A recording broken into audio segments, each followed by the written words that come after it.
Hey everyone, welcome back. Today in this short video, I'm gonna show you a very important simple setting that could expose your passwords and you need to turn it off right now. This affects all your accounts, social media, apps, everything.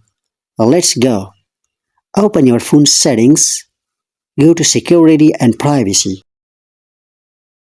Tap other security settings.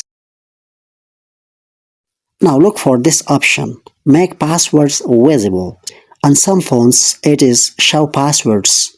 Now listen carefully what actually happens. When you type a password, your phone briefly shows each character. That means anyone looking at your screen or even a camera can catch parts of your password.